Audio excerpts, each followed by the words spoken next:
সংবিধান সংশোধন করে প্রাথমিক স্বাস্থ্যসেবাকে মৌলিক অধিকার হিসেবে অন্তর্ভুক্ত করার সুপারিশ করেছে স্বাস্থ্য সংস্কার কমিশন। এ নিয়ে কথা বলতে ধানমন্ডি থেকে আমাদের সঙ্গে আছেন স্বাস্থ্য খাত সংস্কার কমিশনের সদস্য ডক্টর জাকির হোসেন। ডক্টর জাকির হোসেন, আপনাকে স্বাগত জানাচ্ছি। আমরা যেটি জানতে চাই, যে সমস্ত প্রস্তাব সংস্কারের জন্য আপনারা দিয়েছেন তা আসলে কতটা বাস্তবায়ন সম্ভব?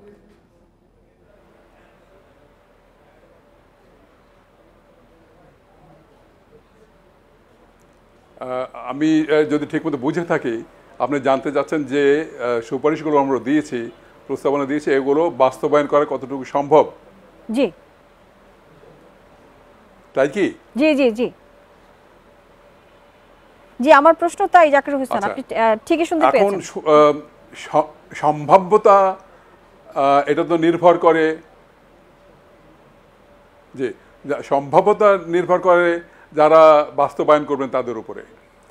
এমন কিছু বলা হয়নি যে এটা আকাশ থেকে ছুঁড়ে বা ছিঁড়ে নিয়ে আসতে হবে, বা এটা চাঁদের পিঠ থেকে নিয়ে আসতে হবে।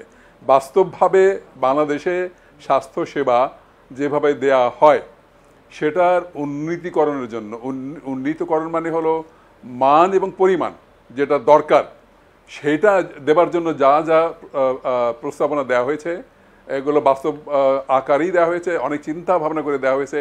বিভিন্ন দেশের অভিজ্ঞতা এগুলো আমরা পর্যালোচনা করে তারপরে আমরা এই প্রস্তাবগুলো দিয়েছি, এবং আমরা মনে করি যে যদি সদিচ্ছা থাকে এর সবগুলোই কিন্তু বাস্তবায়ন সম্ভব। কিছু কিছু বাধা আসবে, কখনোই কোনো সংস্কার 100% মানুষের মনোপুত হয় না। কারো কারো হয়তো একটু স্বার্থে আঘাত সংঘাত হতে পারে, কিন্তু আমরা যে একটা জরিপ করেছিলাম বিবিএসের মাধ্যমে, তার আলোকে জনগণ যে মতামত দিয়েছেন আমরা কিন্তু সেগুলোকেই বাস্তবায়নের কথা বলেছি। শুধু আমরা কৌশলগুলো, লক্ষ্যগুলো কিভাবে করতে হবে সেটা আমরা প্রস্তাবনা। জি, আপনারা যে প্রাথমিক স্বাস্থ্যসেবা আইনের প্রস্তাব করেছেন সেটি কতটুকু আসলে সম্ভব বাস্তবায়ন করা? এবং দেশের গুরুত্বপূর্ণ ব্যক্তিরা আমরা দেখেছি চিকিৎসার জন্য বিদেশে যাচ্ছেন, এদেশে উন্নত চিকিৎসা ব্যবস্থা করা যাচ্ছে না, অর্থাৎ মানুষের বিশ্বাস নেই যারা এখানে উন্নত চিকিৎসা চাচ্ছেন। সেক্ষেত্রে আসলে কেন এরকম পরিস্থিতি দাঁড়িয়েছে? জি, এটা দুটো জিনিস। একটা আপনি বলেছেন প্রাথমিক স্বাস্থ্য পরিচর্যা, আর একটা হলো হাসপাতাল সেবা। প্রাথমিক স্বাস্থ্য পরিচর্যা আমরা বলেছি যে বিনামূল্যে দিতে হবে, এটা কিন্তু অসম্ভব কিছু না। প্রাথমিক স্বাস্থ্য পরিচর্যা এখন দেয়া হচ্ছে, কিন্তু যে মান পরিমাণ যেভাবে সেবা গ্রহীতাদের প্রয়োজন ঠিক সেভাবে দেওয়া হচ্ছে না। এটার জন্য হয়তো এখন যে অর্থের যে সংশ্লেষ সেটা বাড়াতে হবে। এখন ধরুন জিডিপির মাত্র 0.74% দেওয়া হয় স্বাস্থ্যের জন্য। পৃথিবীর এত কম, আমাদের এই এলাকাতেও, আমাদের মানে মোটামুটি অনুন্নত বলতে পারেন, সেখানেও কিন্তু এত কম কিন্তু আর কোনো দেশে নাই। এমনকি মিয়ানমার, আফগানিস্তানেও কিন্তু আমাদের সাথে কম না। এখন এটাকে বাড়াতে হবে। আমরা যে রাজনৈতিক দল ওনাদের সাথে বসেছিলাম তারা বলেছেন যে এটা জিডিপির 5% করবেন। সেটা অবশ্যই একবারে করা যাবে কিনা যায় না। যদি করা হয় তাহলে কিন্তু প্রাথমিক স্বাস্থ্য পরিচর্যা বিনামূল্যে দেওয়া খুব কঠিন কাজ না। এছাড়া আমরা আরো কিছু আসলে আরেকটি প্রশ্ন যেটি এটির সাথে সম্পৃক্ত, যে আমরা দেখি যে প্রতিটি ঘরে অন্তত একজন করে রোগী আছেন এবং চিকিৎসার খরচ মেটাতে, অর্থাৎ চিকিৎসার খরচ আসলে অনেক কঠিন হয়ে দাঁড়িয়েছে, হিমশিম খাচ্ছেন মানুষ। এই নিয়ে আপনাদের স্বাস্থ্য কমিশনের প্রস্তাব কি? জি, আপনি ঠিকই বলেছেন।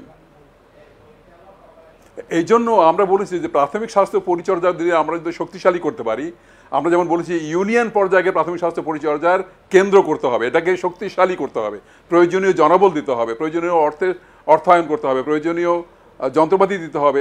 এটা যদি আমরা ইউনিয়ন পর্যায়ে শক্তিশালী করতে পারি এবং কমিউনিটি ক্লিনিকগুলো যদি আমরা আরও কার্যকরী করতে পারি, তাহলে কিন্তু রোগের প্রতিরোধ এবং স্বাস্থ্যের উন্নয়ন কিন্তু ওই পর্যায়ে হয়ে গেলে রোগীর সংখ্যা কমে যাবে।